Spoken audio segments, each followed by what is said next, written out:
Herkese merhaba. Ya hiç düşündünüz mü? Cebimizdeki kağıt parçaları nasıl oldu da bu kadar değerli hale geldi?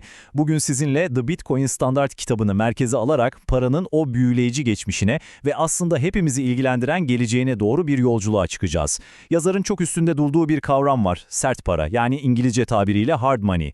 Üretilmesi zor, kopyalanması imkansız para. İşte bu incelememizde binlerce yıllık para evriminin dijital çağda nasıl radikal, hatta kelimenin tam anlamıyla devrimsel bir noktaya ulaştığını adım adım konuşacağız. Başlayalım mı? Düşünsenize bir zamanlar antik çağlarda deniz kabuklarıyla alışveriş yapıyorduk. Sonra Lidyaları altın parayı buldu ve binlerce yıl boyunca altın paranın o tartışmasız kralı oldu. Neden peki? Çok basit. Çünkü yer altından çıkarılması inanılmaz derecede zahmetliydi ve kopyalanması kelimenin tam anlamıyla imkansızdı. İşte biz üretilmesi bu kadar zor ve arzı kısıtlı olan paralara sert para diyoruz. Ama yüzyıllar geçtikçe işin rengi değişti. O altın destekli güvenilir paralardan koptuk ve sadece hükümetlerin bu paradır demesine dayanan modern kağıt paralara geçiş yaptık. Şimdi, tarihsel sert para ile bugün kullandığımız modern fiyat, yani itibari paraları bir karşılaştıralım. Sert paranın arzı kesinlikle sınırlıdır. Tıpkı altın gibi. Diğer tarafta ise kolay para var. Hükümetlerin devasa matbaalarda, hatta artık bilgisayar ekranında tek tıkla sıfır maliyetle ürettiği paralar. Kaynağımızda da çok çarpıcı bir şekilde anlatıldığı gibi bu kolay para sistemi aslında muazzam bir enflasyon tuzağıdır. Matbaalar çalıştıkça o sınırsızca basılan paralar banka hesabınızdaki birikimleri adeta gizli bir vergi gibi sessizce yavaş yavaş eriterek bizden çalar. Peki, hal böyleyken aklımıza o devasa, o can alıcı soru geliyor. Emek vererek, yıllarca çalışarak kazandığımız değerimizi bu sınırsız para basma makinelerinden nasıl koruyacağız? Acaba internet çağında fiziki altının sınırlarını aşan ama onun o güvenilir kıtlık özelliğini taşıyan asla manipüle edilemez dijital bir altın yaratmak mümkün olabilir mi? Bitcoin nedir? İşte o enflasyon sarmalına karşı aranan teknolojik panzehir, 2008 yılının o meşhur gününde ortaya çıktı.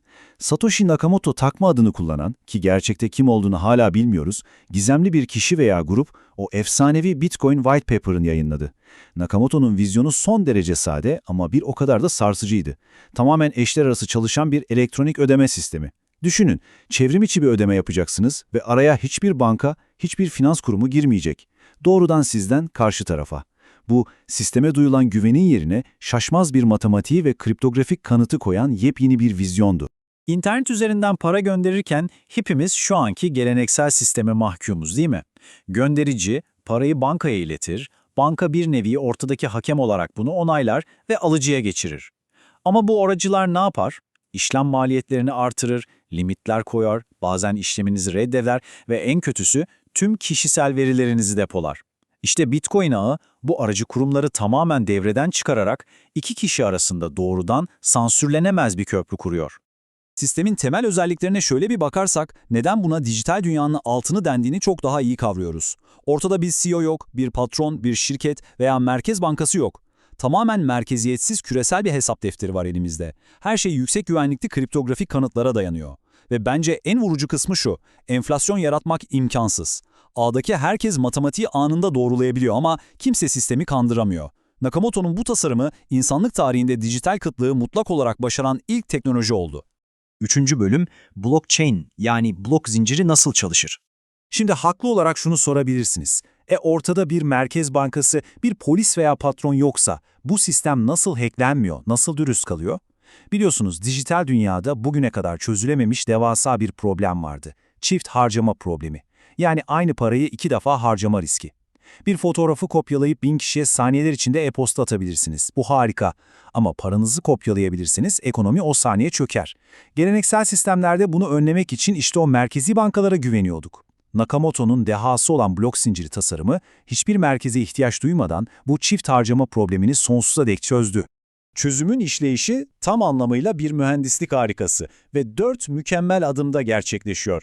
Önce yapılan yeni işlemler tüm ağa duyuruluyor. Sonra ağdaki düğüm dediğimiz binlerce bilgisayar bu işlemleri alıp bir blok içerisine paketliyor. 3. adımda madenciler iş kanıtı adını verdiğimiz çok zor bir kriptografik bulmacayı çözmek için inanılmaz bir efor sarf ediyor.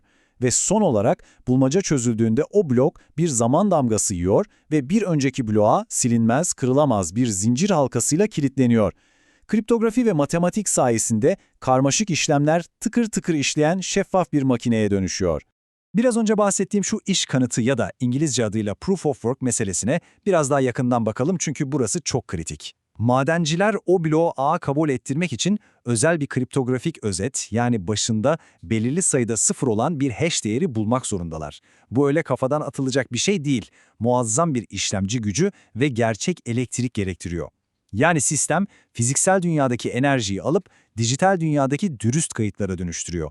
Biri çıkıp geçmişteki bir işlemi değiştirmeye kalkarsa o bloğun ve ardından gelen tüm blokların hash kanıtı bulmacalarını astronomik bir enerji harcayarak baştan çözmek zorunda. Bu da pratikte kelimenin tam anlamıyla imkansız bir şey. Sistemin bel kemiği ise en uzun zincir kuralı. Ağa katılan herkes bilir ki her zaman en çok çabanın, en fazla hesaplama gücünün harcandığı o en uzun zincir tek geçerli ve doğru tarihçedir. Dürüst bilgisayarlar, işlemci gücünün çoğunluğunu ellerinde tuttukları sürece sistemi hacklemek hayalden öteye geçemez. Kurallar herkes için son derece nettir, insanlara veya kurumlara güvenmek yerine sadece sarsılmaz bir matematiğe ve doğrulanabilirliğe güvenirsiniz. 4. Bölüm. Geleceğin dijital altını. Bütün bu karmaşık, merkeziyetsiz yapının en büyük ekonomik sonucu tek bir rakamda toplanıyor. 21 milyon. Evet, sadece 21 milyon. Bitcoin'in toplam arzı maksimum bu rakamla mutlak olarak sınırlandırılmıştır. Düğmesine basılıp trilyonlarca basılan fiyat paraların ya da dünyada fiyatı arttıkça yer altından daha fazla çıkarılabilen fiziksel altının aksine Bitcoin'in kıtlığı yazılımın genetiğine, kodlarına kazınmıştır. İsteseniz de 21 milyon birinci bir Bitcoin üretemezsiniz. Bu insanoğlunun evrende yarattığı ilk ve tek mutlak kıtlık örneğidir. Tabii burada kitabın da altını çizdiği, sistemin bence en saf dehası olan zorluk ayarlamasından bahsetmeden geçemeyeceğim. Düşünün, dünyada altın fiyatı artarsa ne olur? Daha fazla şirket altın madeni açar, piyasaya daha çok altın pompalanır ve arz artar. Ama Bitcoin'de işler böyle yürümez. Fiyat arttığında ve kar etmek için sisteme yeni madenciler hücum ettiğinde o kriptografik bulmaca otomatik olarak zorlaşır. Sistem kendi kendini dengeler ve yeni blokların her zaman ortalama 10 dakikada bir üretilmesini garanti eder.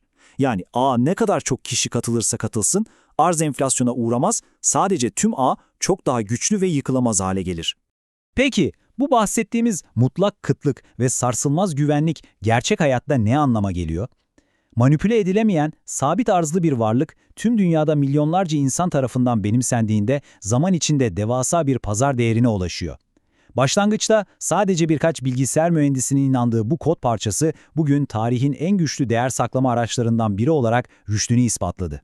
Eski hantal finans sistemlerine karşı artık sarsılmaz ve dimdik ayakta duran bir alternatif var. Bugün paranın o uzun evrimini, enflasyon üreten kolay parayla güven veren sert paranın farklarını ve blok zincirinin ardındaki o muazzam zekayı adım adım inceledik. Bu incelemeyi bitirmeden önce size şu kışkırtıcı soruyu sormak istiyorum. Hükümetlerin sıfır maliyetle sonsuz para basabildiği, emeğinizin her geçen gün görünmez bir vergiyle eridiği bu dünyada kendi servetinizin tam kontrolünü elinize alacağınız, gerçek ve bireysel bir parasal egemenliği kucaklamaya hazır mısınız? Bu devrimsel teknolojiyi anlamak, finansal geleceğinizin iplerini elinize almanın o ilk en önemli adımı olabilir. Bizimle birlikte bu yolculuğa çıktığınız için teşekkürler, keşfetmeye ve öğrenmeye mutlaka devam edin.